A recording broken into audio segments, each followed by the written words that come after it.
120 seconds.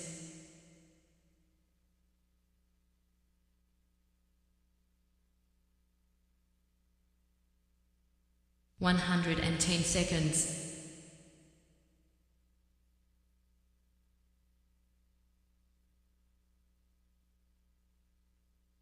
100 seconds.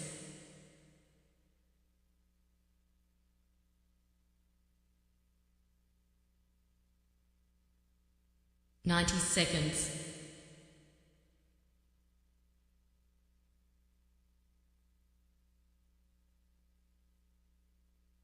80 seconds.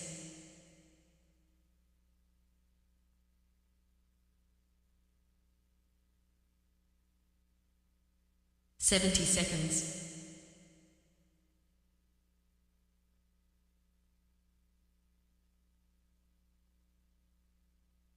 60 seconds.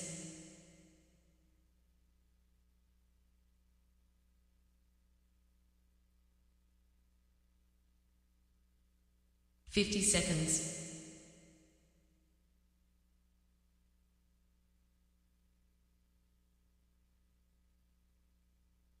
40 seconds.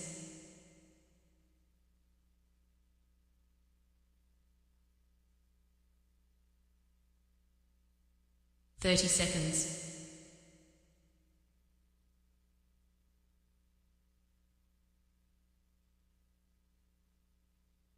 20 seconds.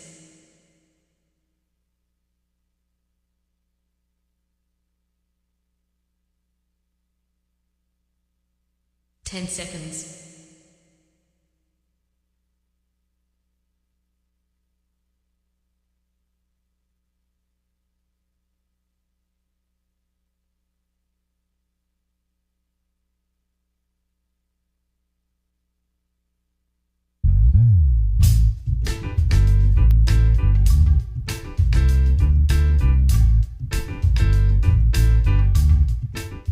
My name's J.C. McCauley. I'm Naisha McCauley, and you're watching AccessTV.org.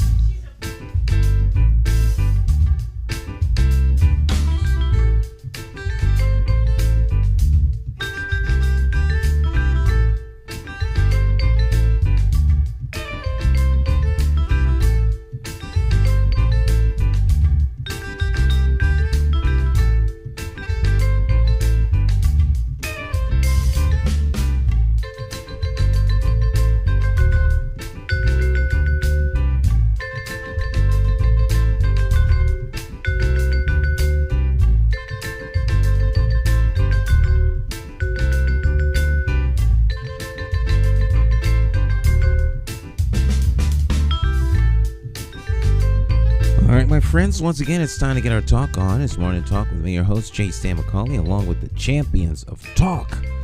This morning's talk champion in the house is none other than Cleo Duke-Wright. Morning, Miss Cleo. How you doing? I'm doing great this morning, Stan. How are you doing? I'm doing really good. I can't complain. Can't complain. I could. Oh my stars. But what good would it do? What good would it do? You know, the power went out here, so everything reset. Cameras went back to normal. Such is life. How was your week? My week was extremely busy. Mm-hmm. Extremely busy. And I closed out my condo, and that was just such a relief.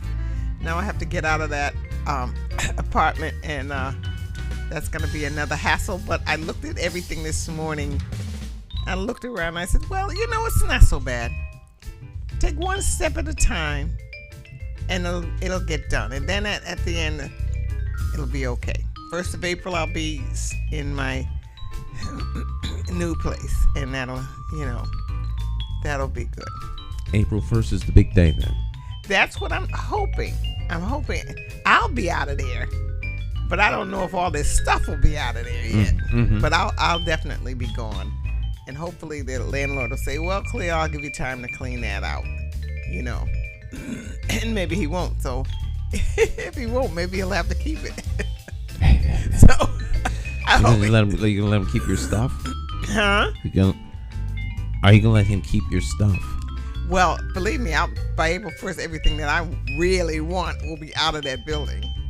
But I have so much of the bookstore and then living there too and trying to compensate for what you don't have. Mm-hmm. You buy all this stuff. Mm-hmm. Now you don't need it. Mm-hmm.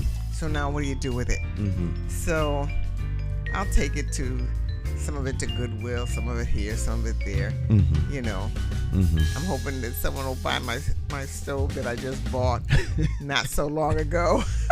So you bought a new stove. Yes, So the stove is in the place you're at now, in your current yes, house. yes. And you know, the kitchen that I had didn't have anything in it, no cabinets, no anything. So I bought things to put things on. Mm-hmm. And the more I bought, the more stuff I got, and it just still was a mess. And so, like baker's benches, you know, Mm-hmm. 2 of those. I'd love to give those away to somebody who wants them, but Mm-hmm. I can always take it. I'll take it someplace, All right. Well, you know. so I guess your plans. I was gonna say, like, what are your plans for the weekend and the week? But I guess your plans until you move is packing, It's more packing, and more packing. and more packing, And more packing, right. and more packing. Yes, I have friends that, thank God for friends, thank God, that have offered to help me move. These are good friends. You don't want like friends dropping stuff. No, these are very good friends. Too big and- breaking more stuff to help. Watch. Oh, that was a gift from my grandmother. Don't worry about it. I never liked it anyway. Well, my church family are going to come in, and Uh-huh. some of them are going to help me move out of the place. But if I can't take something, I just can't take something. Mm-hmm. I don't want to. I've been blood pressure's been up and down. Yours. Yes, so I can't do that. That's it. Keep it. I don't want to go through crazy stuff, you know. And then I was in that accident. Someone Yeah. rear-ended me on 84. How's your?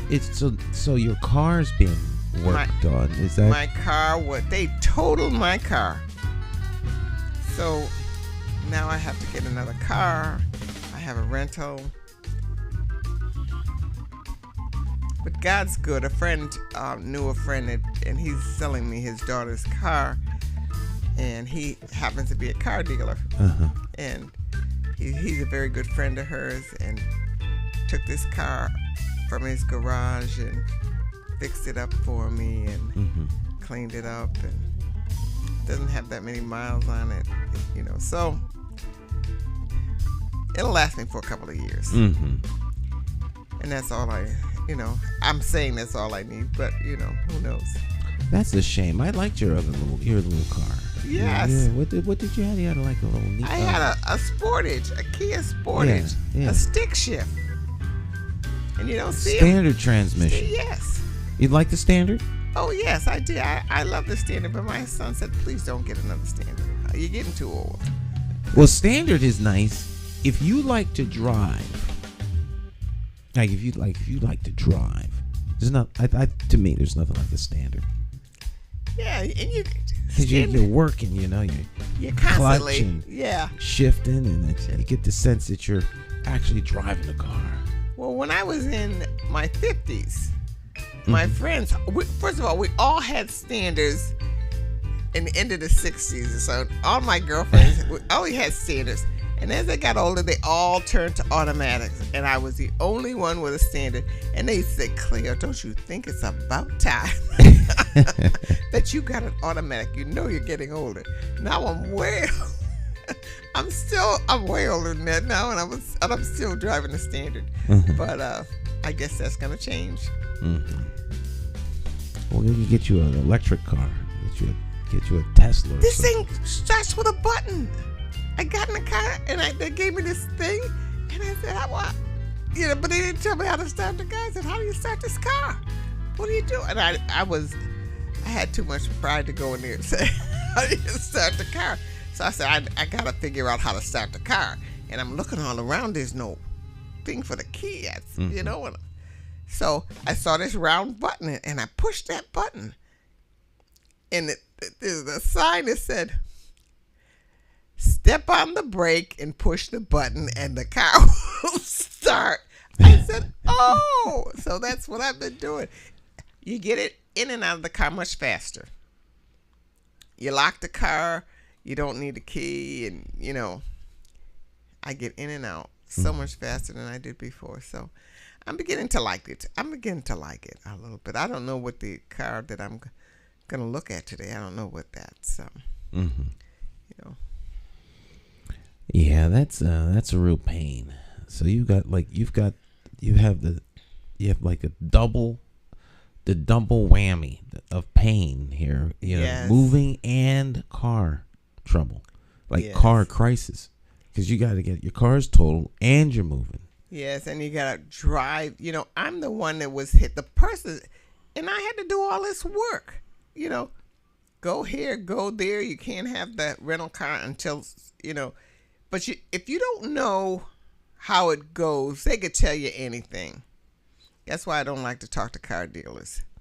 And he says, you can only have this car for this long. And then that's all I could give it to you for. Now, I had no car. I had no way to get to work. And he's taking the rental car away from me. No. But they can't do that. Who is this? Who's making these decisions? The insurance company? That was the insurance company. The insurance company that hit me. Their person hit me. Oh, okay. So the insurance company of the guy who hit you. Yeah. They're saying you can only have the car for. Yeah, and for instance, they've given you no money. You have no way to. They can't just take the car away from you. So you call them and say this. So I'd call and I'd say that. Mm-hmm. Then you do this. So I called and said that.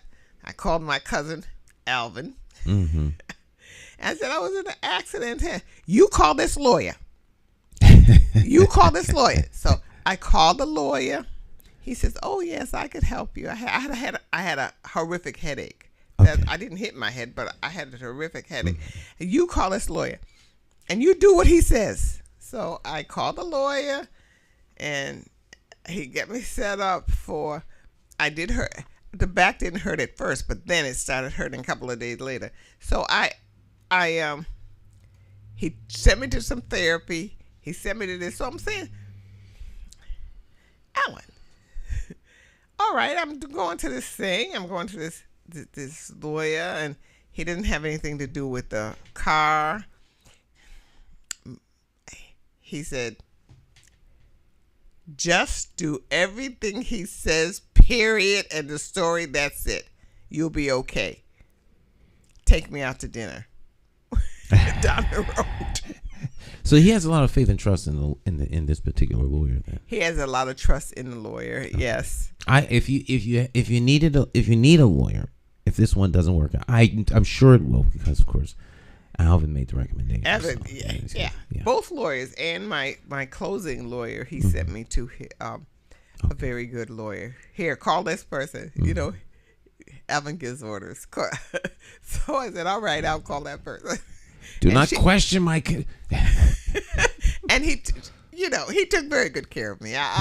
He took very good care of me. So I'm very happy that I have a person like Alvin in my life. Mm-hmm, He's a good man. He's a good man. Yeah. Yes. Even though, sometimes we don't agree. Well, that's the case. That's the case in life with most people. There's always going to be someone that you don't necessarily agree with. Yeah, I walked into the lawyer's office and she said, "Oh, Alvin Bingham." I said, "Yes." I said, "He's my cousin by marriage." She said, "Oh, he's my uncle. He's known me all my life. He spends every holiday with us." He's my Uncle Alvin. I said, "Oh, okay, but we don't always agree." She said, "We have some pretty rough arguments sometimes, but." Now, I think he enjoys the art of discourse. Oh yes, he's very good at that. He's very good at that. Mm-hmm. So is my my employer, very good at that. Sometimes my head is spinning. Yeah, your head start to hurt. It's like your head is squeezing on you. Yeah, stop now. Don't say any more. Well, it's blah blah blah blah. Everybody, sometimes I think, some people think everybody is a criminal. Everybody in the world is gonna cheat you. I'm listening to someone that they sound like it sounds correct to me, and I'm listening and I'm reading and I'm doing all this thing. And I say, okay. Oh, and there's always so much more. So much more. Why can't I just say okay? Or why can't you just tell me the truth? Mm-hmm. Why do you have to play the game with me all the time? I don't know. I just tell people, I get in these long discussions with people during the day, and I was thinking last night, I have to let people. I think you just tell them right up front. 15 minutes, 10 minutes, half hour. So that you can let them know how long you can spend with them on the phone. Because at some point they start to repeat themselves, and they go into long-windedness. And not that I should be one to talk about someone being long-winded, but you could burn through 6 hours of a day just in phone conversation. And of course, while you have substantive conversation, you don't get anything done. But it never ends, does it? No. It just on and on. It'll make your head hurt. So I said, I have this situation. I have these situations. I think people are tired of hearing about my situation. I'm going to stop talking about my situation because they got situations of their own. Mm-hmm. So I'm going to just, that's when I started to calm down. When I was really, I said, everybody don't want to hear your conversation. I said, how many times did you tell this story today, Cleo? How many people have you? I said, no, that's enough. That's enough. Because I get tired of hearing other people's stories. Uh-huh. Especially people who are trying to fix things. Mm. They're fixing it. Or people who look at you as though, not that you didn't have any sense, but that they have more knowledge, they probably do, than you. They take care of you. Sometimes I feel like they're carrying me like I used to carry my children through situations. I said, oh my God, please stop. But I did a win-win in all those situations that people were trying to help me. And I'm so very, very grateful to each and every one of them. Even though I went through it, and they were enjoying themselves because they like this kind of like Alvin. They like this kind of stuff. Mm-hmm. It did me well. So I'm glad that I sat and I listened and tried to understand. Yeah, a lot of people want to help. They're I think there's like that. There are those people who want to help, who genuinely want to help you. They see your plight and they want to help. And then there are the people who need help. They see you and you're someone who perhaps can help them. Well, that's usually the situation that I'm in. Mm-hmm. Somebody who needs help. I remember when all this situation first started, and I tried to think of who could give me a ride, who could come and get me, or who could do this or who could do that. And this is what it came up to be. Zero, because I'm the car. I am the car. You're the rescue. You're the life star. Right. There was nobody with a car. I was the car. So I said, oh my goodness. None of them have a car. So I had to sort of wing it on my own for a little while. Mm-hmm. But I realized that this situation has to change a little bit. That I have to have other people, not get rid of the people that I have, but other people who can give you a hand. Give me a hand every once in a while. Yeah. Yeah, well, sometimes the doer of good deeds needs a good deed done for them. And it's just, and the few people that did have cars, nobody answered their phone. Said, "Oh my goodness, what is it?" They got a text alert. Oh, Cleo needs a ride. Oh. Yeah. Well, that's it's hard. I had one friend call me up one time. It was like almost midnight. They needed a ride to New Haven. New Haven? What do you call me midnight? Ride to New Haven? Of course, I'm on my way back from New Haven. That's the friends that I know that have cars are they don't live in the same town that I live in. So I don't. You want to call anybody from out of town to take you up the street? To take you. So I didn't bother. Yeah. I didn't bother them, but they did come to the rescue anyway. Well, it's not a crime to ask for help. Sometimes I think there are actually people who would be willing to help, but of course they don't know the plight that you're in. And just like you like to help people would love to help you. It's kind of, if you're a person who seems to always be helping other people, it's hard sometimes to call on them to help you. Yeah. Well, you don't think of it. Mm-hmm.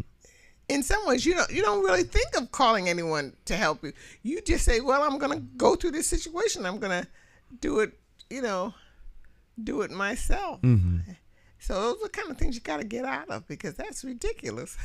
It is. It's hard sometimes to let go of the things, because people will come up with ideas and you're like, "Oh, I don't know if I don't think that'll work." But you asked them for help.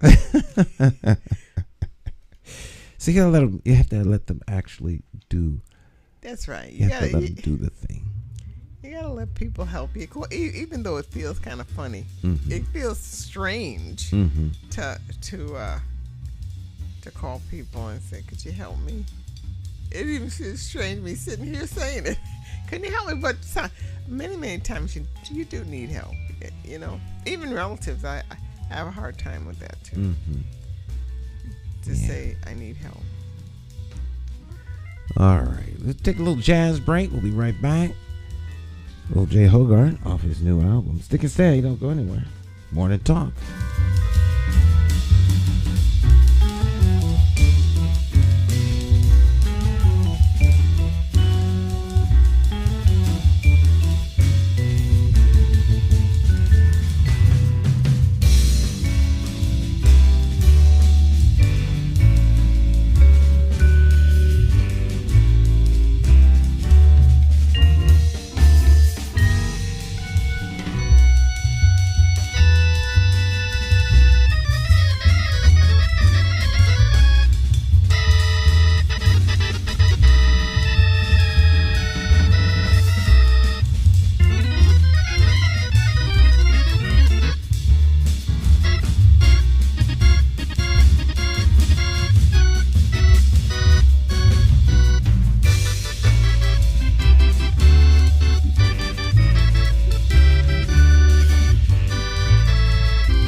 every bad political decision is made by a politician elected to office. So if you think your vote doesn't matter, just remember this. There are people sitting with politicians in a back room making deals about your future, making policies about your children, making decisions about your neighborhood. To them, you are just a vote. You are not their charity. You are not their cause. You are just a vote. Elections have consequences, and if you don't vote, you are actually voting to keep these people in power to work against you. Now, more than ever, you need to make your vote count. It is time to clear the air and vote for a mayor who is unbought, unbossed, trusted, and accountable to you, the constituent. My name is J. Stan McCauley. I am an independent thinker, and I approve this message. I'm asking you for your vote for mayor of the city of Hartford. For more information, visit McCauleyformayor.com. Declare your independence from the plantation of party politics and free your political mind.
Hi, My name's J. Stan McCauley. I'm Naisha McCauley, and Well, you're watching AccessTV.org.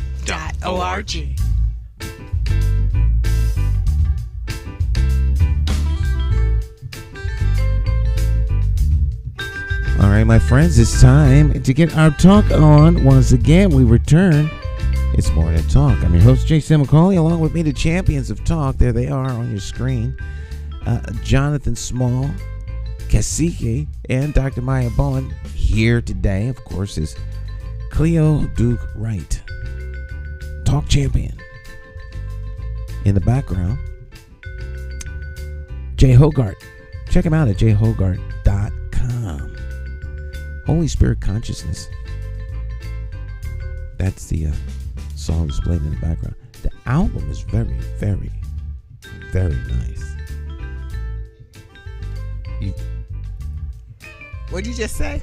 I said the album is very, very, very nice. It's nice. It's nice.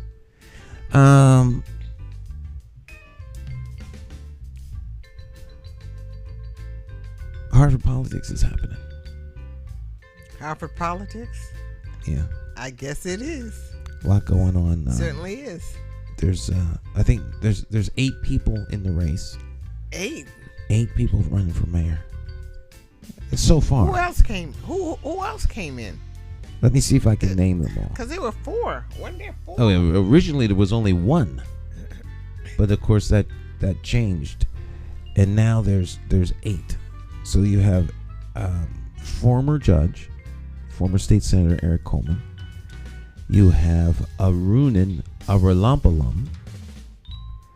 You have Nick. Why can't I think of Nick's last name? Nick LeBron, currently a city councilman. You have Leonardo Dunn. I hadn't heard him before. He's a young man. Oh, the young. Yeah, Okay. The preacher. Yes. You have Tracy Funny.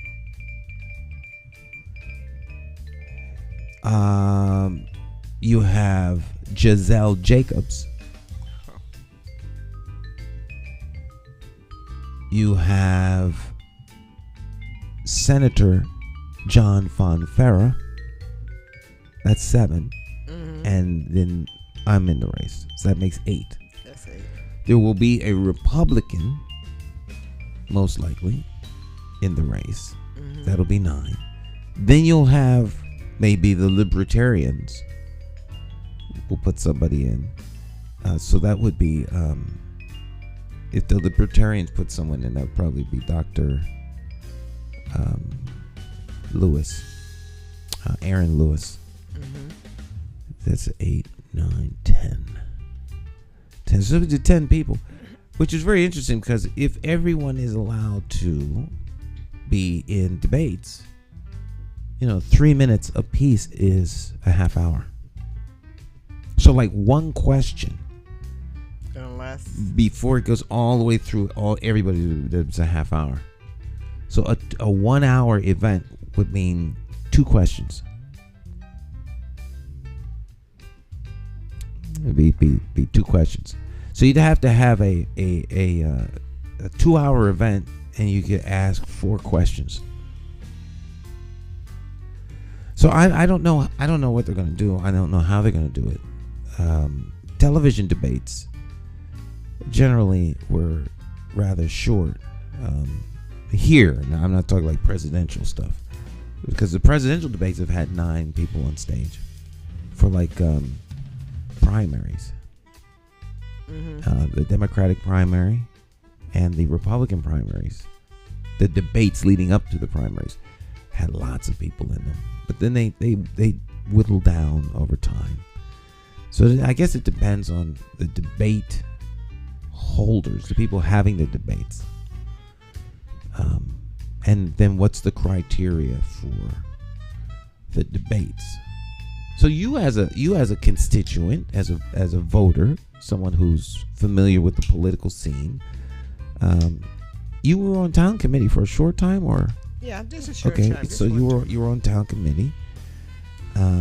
So what would you say should be like criteria for debating? Like how would you what would you use to say, okay, X person should be in the debate?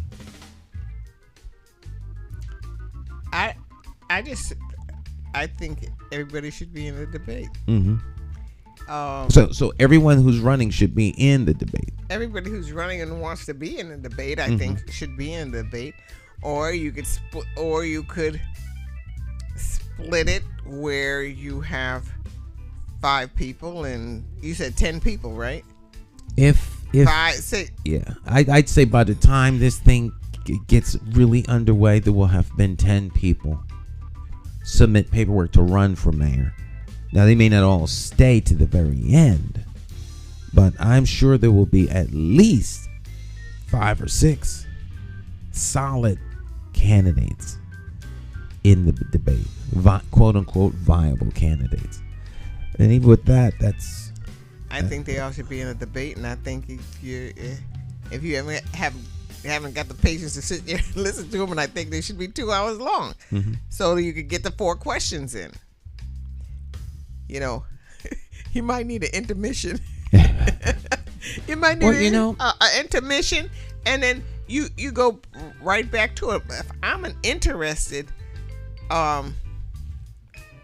person who is interested in the political, who's gonna I'm trying to think of my words, who's gonna become mayor of Hartford, and I care about mayor of Hartford, I'm gonna sit through those debates. I as a free speech advocate, I'm not gonna say this is too long. I think I think if people are running, you want to hear what they have to say. It doesn't matter really who they are, because as you mentioned, 2 hours. People sit through a 3-hour movie. That's right. They can sit through. They can go sit to the through. theater and sit through a 3-hour movie.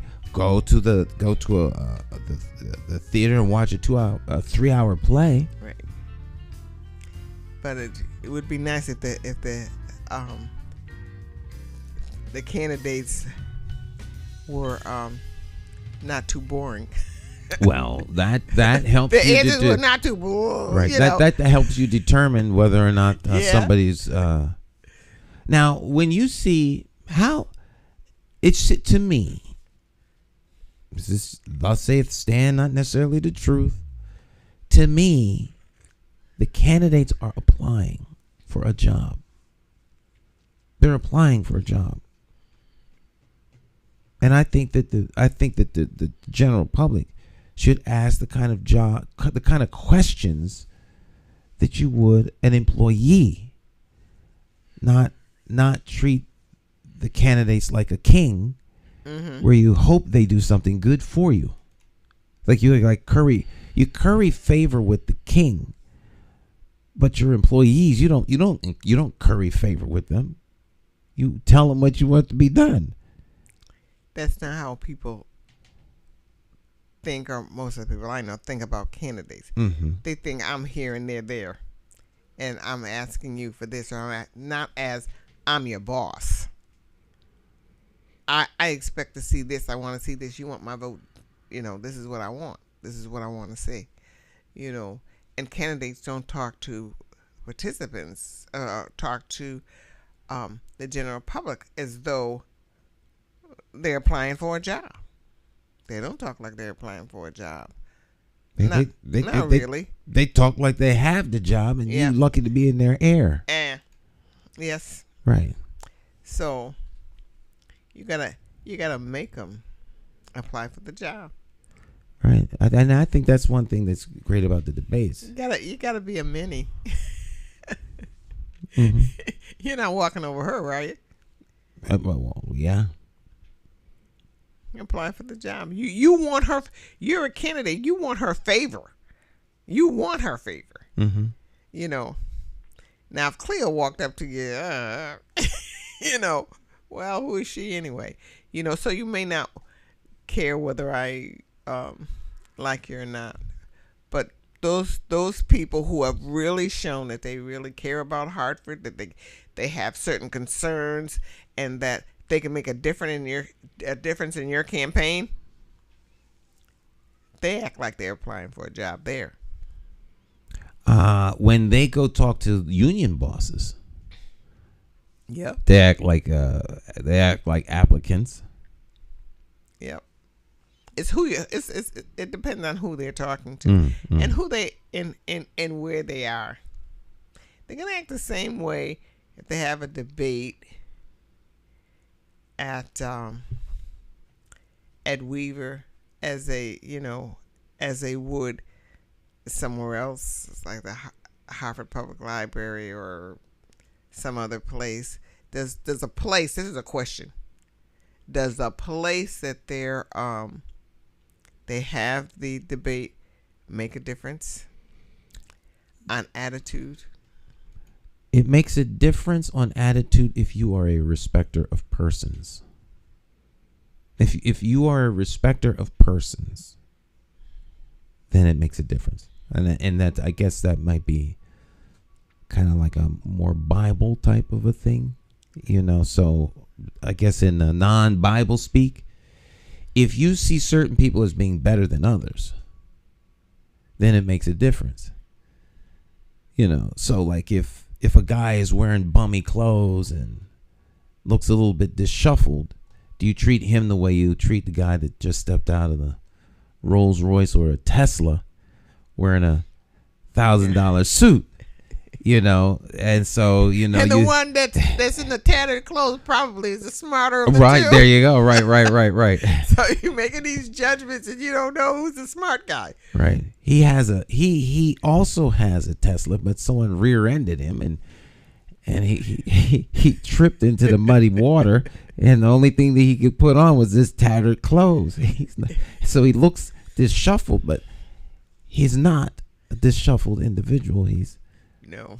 so people when you have a respecter, when you're a quote unquote respecter of persons, or judge people by where they live or their class or their color or their, but when some candidates, when they campaign and people come up and they really want to meet them, I really don't like the communication. I really don't like how the candidate is talking to the person who really is like thrilled to meet them. Mm-hmm. It's like haphazard, tell them what they want to hear, grin in their face. I really hate that grin. that special grin they have. They don't know when they put it out. Mm-hmm. They think it's welcoming, but it's a horrible grin they have. And they're talking to this maybe person who is not so politically astute, and they're just grinning and petting her like a dog, or a pet, mm-hmm. or treating them like a pet. I hate that, and our top official of the city mm-hmm. does that a lot of times. When I see him, and do you think that is that I really hate that. Would it be considered? Is that considered condescending, or? It's not condescending to the person he's talking to, because they don't recognize it, but it's condescending to me. Okay. When I'm looking at it, mm-hmm. and I'm seeing this, and the pat on the back or the pat on the head, that kind of thing.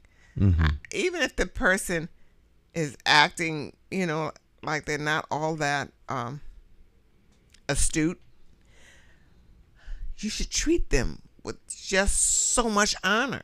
You should still treat them like, I need you out, honestly, because not only coming out of your mouth, because that's not all you talk with.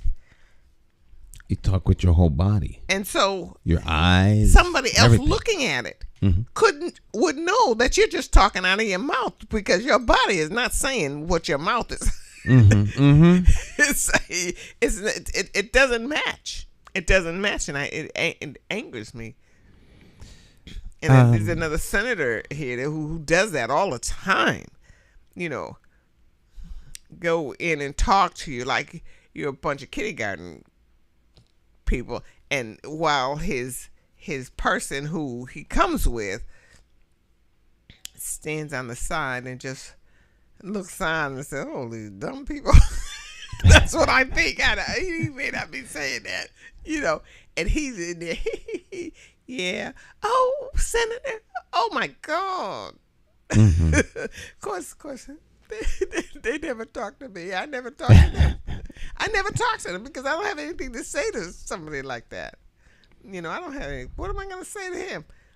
What's he going to tell me? Grin in my face and say something stupid? No. I stay away from him. I just look at him and watch all the ladies just going up to him. Oh, there's Senator so-and-so. I said, and so then people are treating their elected officials like they are sovereigns, kings, royalty. Yes, there you go. yes, they're like royalty as opposed to. But if you sit them down, as soon as that man goes out the door and, they're complaining about the things that they should have complained about and talked to him about. You know what I mean? But if he comes in the door, they forget all that. They just, oh my gosh, he came here. He came to our center. He came to, oh my God. Oh, and he brought his sidekick. The sidekick. and everybody goes up and I'm saying, did you realize what these people are doing? You get the royal trumpets blowing. Yes. Pat him. I knew your mother, and I knew this, and I remember such and such. Oh, I know. I just, because I've seen him do other things that weren't so nice. Mm-hmm. And her, they did other things that weren't so nice and weren't so good for you. And you're standing up there. I don't need a cheerleader like that. Well, ideally, you would hope that folk would treat everybody the same. People, you treat this. It's the longer you live, the more you appreciate the wisdom of the word, because it's real simple. Treat others like you want them to treat you. That's right. Boom. And if you do that and be honest with folk, you don't have to ever worry about anything. Tell them the truth. Tell them the truth. And the truth. And now, it ain't always something that somebody wants to hear, but at least they'll respect you because you told them the truth, and you're not running around lying to them. Right. Tell them the truth. Tell them you can't do that because of I can't. That's not going to happen because such and such and such. I'm sorry. Maybe we can think of something else or blah blah blah blah blah. Right. Talk about it. Maybe let's go here because the way you're saying it won't work. Mm-hmm. So let's kind of discuss it and see what will work. What will give you as much as we can give you, as much as you can get out of this that makes sense for the whole. Just say the truth. But they'd rather grin and tell ridiculous stories and then go behind your back and do all of that other stuff. Now you see why nobody talks to me, Sam. Nobody talks to me. Well, I am an outcast. So it says, Cleo, will you give me your recommendation? I said, you don't want my recommendation. You'll never get that job.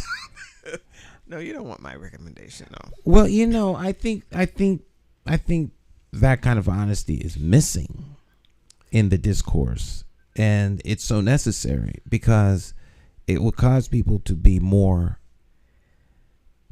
present in their decision making, more circumspect. It's more, attentive to what's actually going on. Because if there's no one there to point out what the possible flaws are or why something isn't good, then you won't consider that. But because someone doesn't point it out, doesn't mean it goes away. It's just longer before you find out about it. Yeah, well, I understand it. Many of us, including myself, are usually in a survival mode. So we're thinking about what we're going to put on the table with the paying the rent and paying the bills and that kind of thing. But if we ignore the political scene, those things that we are suffering from will get worse. They'll get worse. Which streets get plowed first are political decisions. Yeah. What your children eat at school is a political decision. All these things.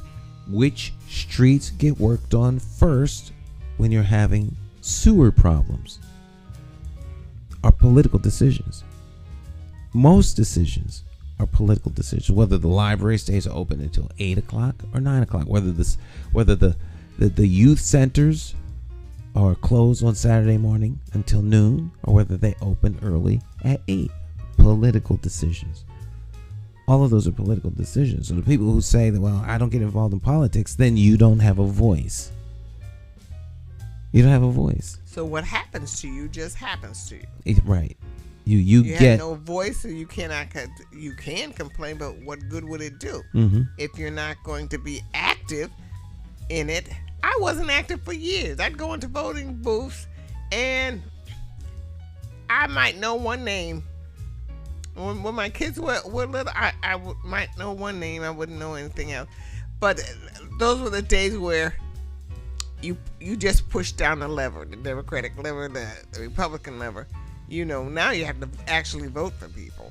I didn't know what was going on. And if I saw somebody I knew outside that was running, and I didn't know that they were running, I'd go inside and I would vote for them, and I knew nothing about it. And I don't ever want to be like that again. Because I see people going to the voting booths every election when I'm working the polls. All I want is, I just want to vote for a Democrat. That's all I want. I know when you were running the last time. Mm-hmm. He says, I just want to vote for the Democrats. And you were under the Republicans. I was cross-endorsed, yeah. Yeah. And, you really can't talk to them when you're working. When you're, right. So, it just broke my heart because all they wanted was the Democrat. And so many. And then there were people ushering people in, helping them vote. Right. And can you see the ballot? I think you want to circle this one right here. That's the one, right? And you're allowed and you're allowed to go and help somebody if they don't know what, are not familiar. So that well, these are the things that happen, as they say, unfortunately, and such is life. And people want to vote well. Yeah. But, some people come in, they can't read. Yeah, that's real. That's real. Mm-hmm. They can't read. And so they ask their friend or they ask someone to come in and help them vote. And the information that they give the person that's helping them is so skimpy. So, they don't know the people who are on there. Last time when we had that long ballot, people just kept on voting. Had to give them, kept giving them and said, no, you can't vote for one down the line. You can just vote for one person in each row. You can't do, Wow. But they were voting all the way down the line, so it's well, that would then spoil the ballot. That's right. So see, folks. So you give them another ballot and right. you explain and. But this is how folks say, well, how could they run out of ballots? If the ballot is significantly different than what people are used to, and half the ballots get spoiled or unusable, then you don't have the number of ballots that you thought you should have, plus the overage. Now, you run out of ballots, you got to go print ballots up. It creates nightmare. A person could mess up a ballot 4 times. You just give them another one. Mm-hmm. And try to explain to them until they get it. You can't say you can't have any more ballots. You just give them another one. All right. Stick and stay. We'll take a short break. We'll be right back. Morning Talk.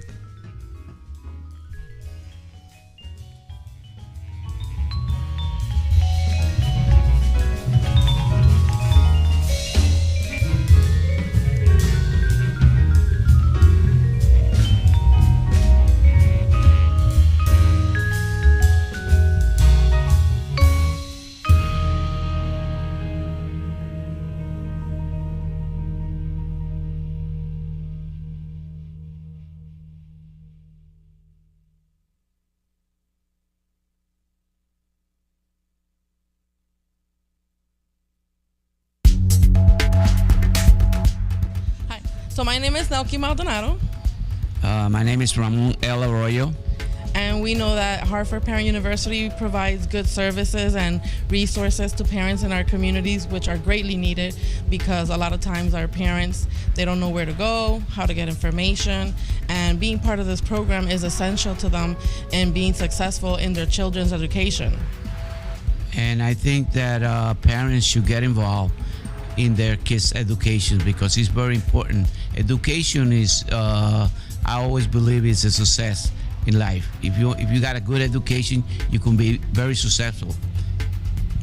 So we encourage our parents to please come join the program, ask lots of questions, and I'm telling you, you won't be disappointed.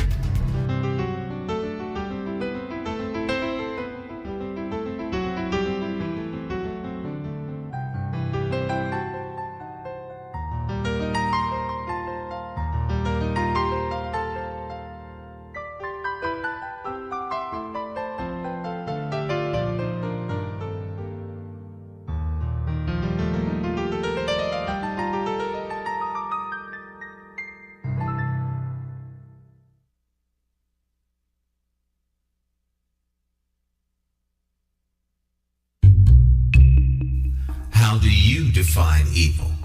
Is it the pedophile school administrator Or taxation without representation? Is it the gatekeeping community leaders who sell out the very people they are fighting for? Or is evil the politician that puts out lies and takes in cash? However you may classify evil, having to choose the lesser of two evils still leaves you with evil. Nowhere does this rule apply more than during an election for mayor. Choosing a candidate that is the lesser of two evils still leaves you with evil. No wonder so many people don't vote. It's time for constituents to flip the script and vote for a mayor you can trust. My name is J. Stan McCauley. I approve this message, and I am asking you for your vote. I, like you, am an independent thinker. So let's sit down and talk about my path to victory and why my plan for Hartford will work. Stop listening to the uninformed evil interests that tell you I can't win. For more information, visit McCauleyformayor.com. It's time to leave the plantation of party politics and free your political mind.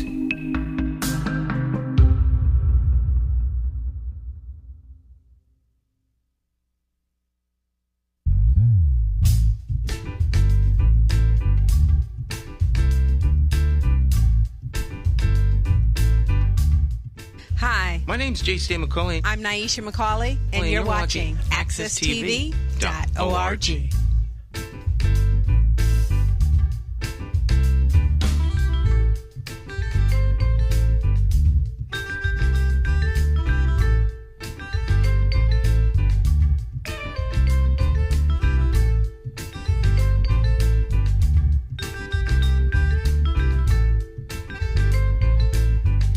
All right.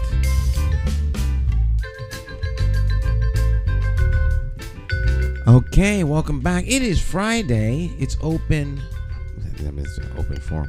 It's Friday. It's morning talk, and we kind of slow it down a little bit for Friday, and ease our way into the weekend.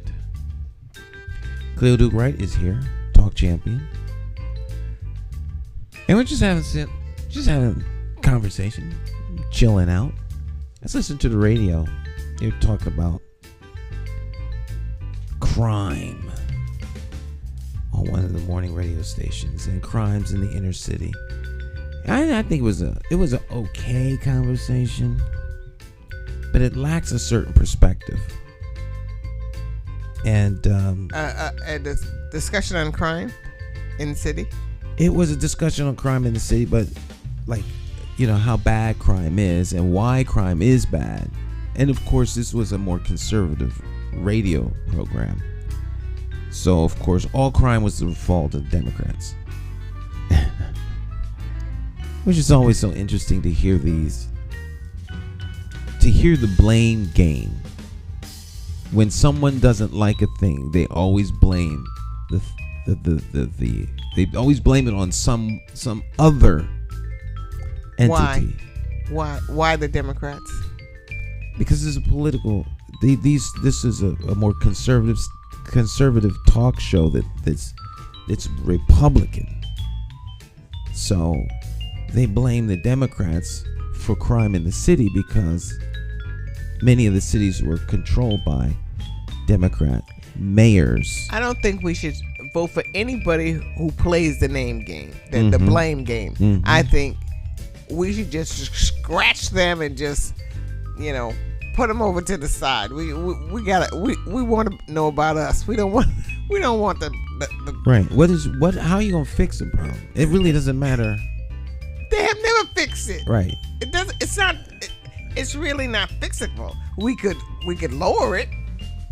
Well, you're in my camp right there because I've had this conversation We can ongoing lower it, but with Jonathan. we're not gonna fix it. We're not gonna make a law or an ordinance or whatever that takes away crime. Well, like you say, you're not going to make a law. The laws don't control people. Laws give you the ability to punish people. Laws punish. Right? They don't stop behavior. They don't stop anything. Right. Right.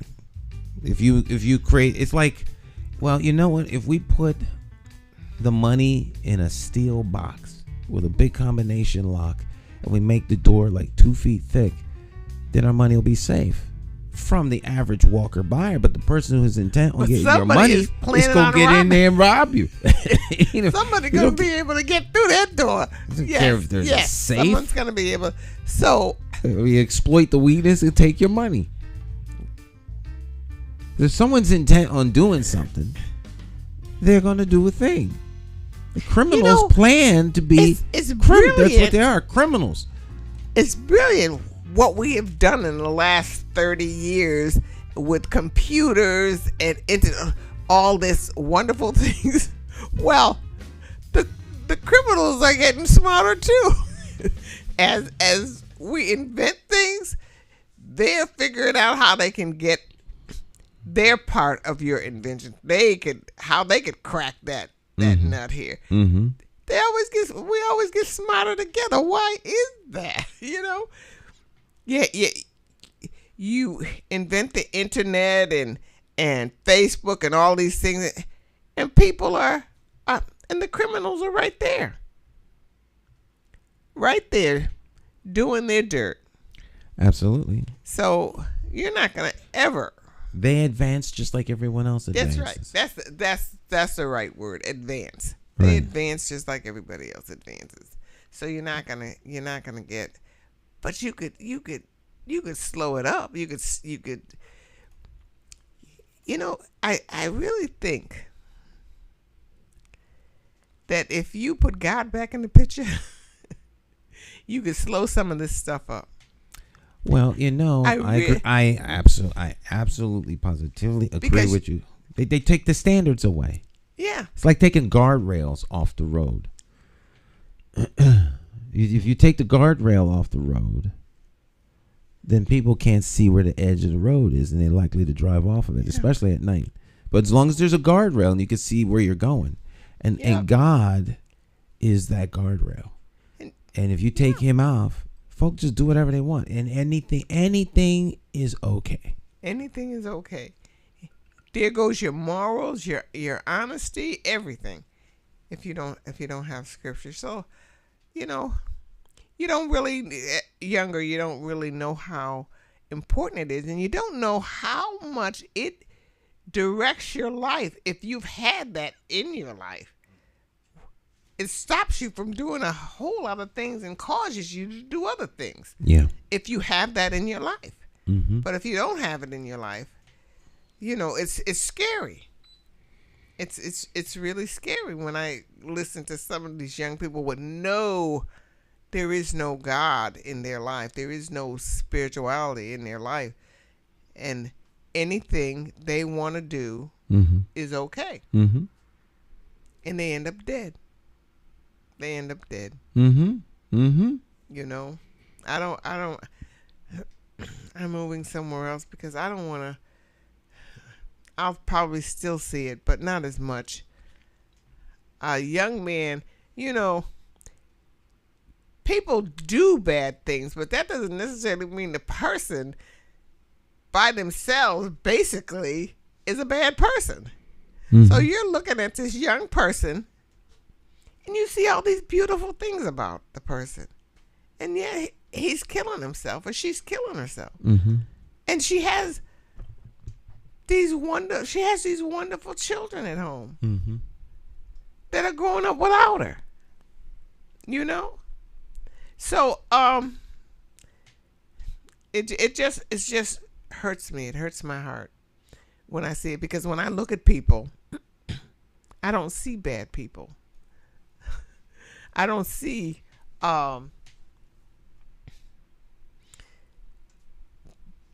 negative people. I see regular people every single day who do good things. Mm-hmm. Who do good things and then turn around and do bad things. Mm-hmm. To hurt themselves. They're hurting themselves more than hurting anybody else. Absolutely. And it really is a sad thing to see. Yeah, a moral compass is necessary. Yes.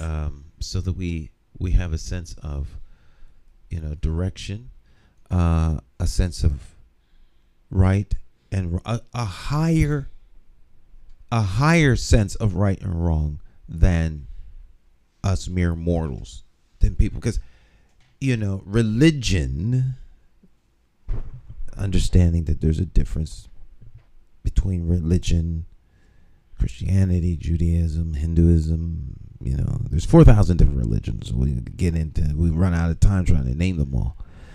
But all of them are higher than the human. And whatever one people endear themselves to, they hold themselves accountable to this higher sense of authority, this higher sense of power, if you will. There's something greater than them. And if you take that away, then they become the standard. And other things become the standard. And now whatever you think is convenient becomes convenient. There's nothing to even help you get right. It's like being lost and you have no idea that you are lost. Like you're on a mission somewhere in space. There's no landmarks, no frames of reference. You just traveling along. And so you don't even know that you're off course. And that's how a lot of people's lives are, because there's nothing to convict them of wrong. Like, you're getting ready to break into something and your mind is telling you, this is wrong. If you get caught, you're going to get in big trouble. Maybe I should rethink this, But now we live in a society where, I'm going to take it. Everyone else is taking stuff. Why shouldn't I? Well, what if you get caught? And they can't pin it on me because, if I do this, that, and the third, all I have to do is just pay off the judge. People, they're not thinking that there's a consequence. And so I think higher authorities mean there's a consequence that I'm going to have to ante up for my action. If you get rid of all of those moral authorities, you get rid of legal authorities, and then you descend into chaos. So if the DA or the prosecutor is not going to prosecute you for a particular crime, then the criminal says, well, it's good. So you have people walking out of what? Walmarts and Home Depots with cart full of product. They're not paying, and then they don't care. They just walk right out and no one stops them. The security's not going to stop them. The police aren't going to prosecute them. It's just a free-for-all. And those kinds of things send horrible messages to the society. Just do whatever you want, and there's no consequence. It's very disastrous. So to me, that's more the problem than Republicans or Democrats. It's a people problem. Yep. Absolutely. It is a people problem. And so what? My homeboy, he got killed over blah, blah, blah, blah, blah. He was supposed to get killed. Blah, blah, blah. And, it's crazy. It's crazy. If I get killed, so what? That's just the way it is. I'm almost 30 years old. and he, showing you all their scars of previously where they got shot. Nothing about a higher power, right and wrong, that never comes out of their mouth. Right and wrong, that does not come out. This country was based on those principles of Scripture.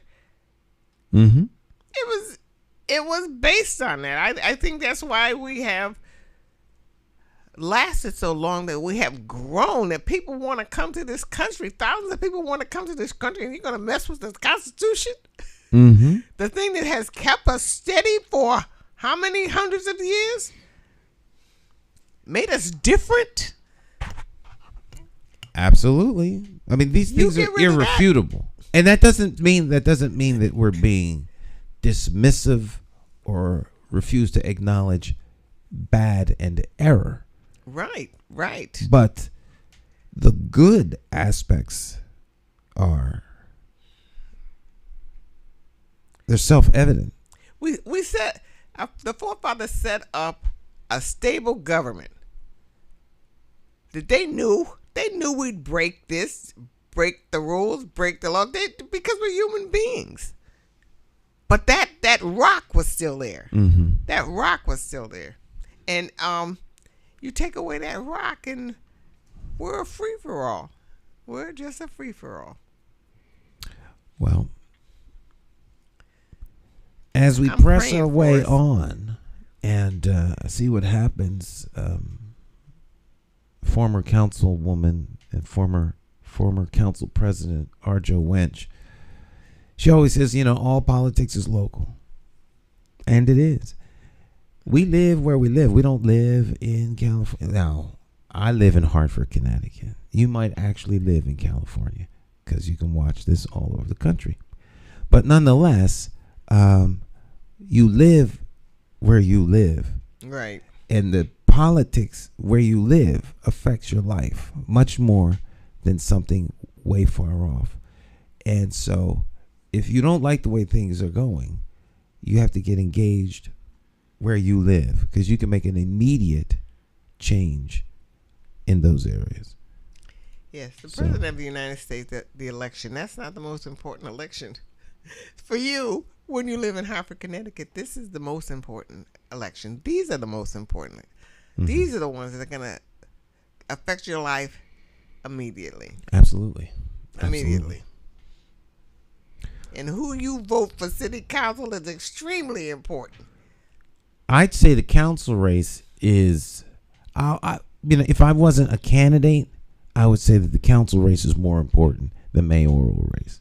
And to many degrees, I still have to hold to that because they're the ones that, do the ordinance. They're the legislative branch for the city. They hold the executive branch accountable. If they will.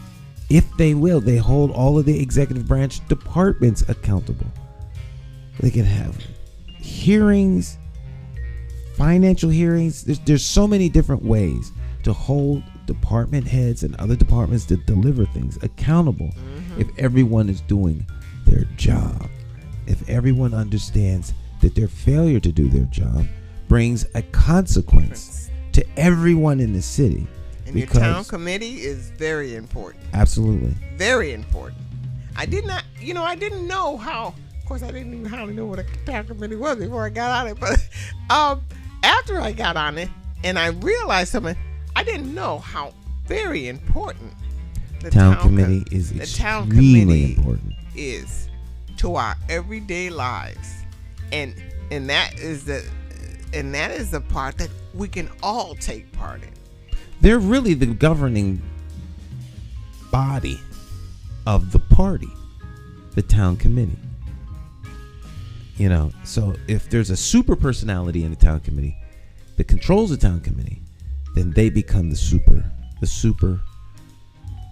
governance of the party. But the town committee members are really that entity. So, they're the ones that endorse your candidates. Mm-hmm. Mm-hmm. I upset some of the people by saying that I was going to try to get the endorsement. I've never played by the rules. Oh, so you're playing by the rules now? Oh, we're gonna play by the rules. Yeah. So we're gonna come strong and try. We're going to actively engage and try to get the party endorsement. I like impossible tasks. Moon mission. So the moon mission. How do you get to the moon? How do you get to the deepest part of the sea? Oh my God. The moon mission. Right. Oh my gosh. And so since a lot of them have been committed, the moon mission would be to go out there and take the support away from the candidates that, in theory, have it. Because they don't have it yet. Because we all know that at the convention, anything can happen. Anything at all. Oh my gosh, that is the most exciting time. Yeah. The convention. A hot time in the old town. And so your stomach, especially if you're really into, your stomach is in knots until this thing. Even after it's over, your stomach's still in knots. High tension, the suspense, real suspense is and really. then all of a sudden, people get up and start walking around and talking to people and this and that and the other thing. Say, hey, and have their little pad and their little pencil and they just go around. I'm looking. That's the same thing we see in Congress when we looking at those. Oh yeah. The same thing that happens at the annual meeting at the church. The same exact thing. We are the same from the church. The conventions are the same. Mm-hmm. The town committees, Congress, it's the same. The little people with their pencils running around talking to people. And with churches, you haven't seen anyone in 20 years, but now it's voting day. Yeah. They had all of them. The church is packed. The church is packed now. You're gonna have a congregational vote or something, and the church is packed. The general meeting. General, you haven't seen these We need people to forever. vote. I need everyone to come and attend. Your pastor's up for bishop. Let me They're all stop. there. Let me make everybody mad. Oh, All right. gosh. Well, we're out of time, Miss Cleo. Okay. So you have a great weekend. And I plan on. It's gonna be a prayerful weekend. I'm gonna pray through all this work as I'm moving. I keep saying, Lord, just keep me moving. It'll get done. all right. Yes. All right, my friends, you all have a great rest of your day. If you want to drop us a line, the email address is on the screen. morningtalk@accesstv.org. We will see you here next time. You all have a blessed rest of your day. Bye.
Every bad political decision is made by a politician elected to office. So if you think your vote doesn't matter, just remember this. There are people sitting with politicians in a back room making deals about your future, making policies about your children, making decisions about your neighborhood. To them, you are just a vote. You are not their charity. You are not their cause. You are just a vote. Elections have consequences, and if you don't vote, you are actually voting to keep these people in power to work against you. Now, more than ever, you need to make your vote count. It is time to clear the air and vote for a mayor who is unbought, unbossed, trusted, and accountable to you, the constituent. My name is J. Stan McCauley. I am an independent thinker, and I approve this message. I'm asking you for your vote for mayor of the city of Hartford. For more information, visit McCauleyformayor.com. Declare your independence from the plantation of party politics and free your political mind.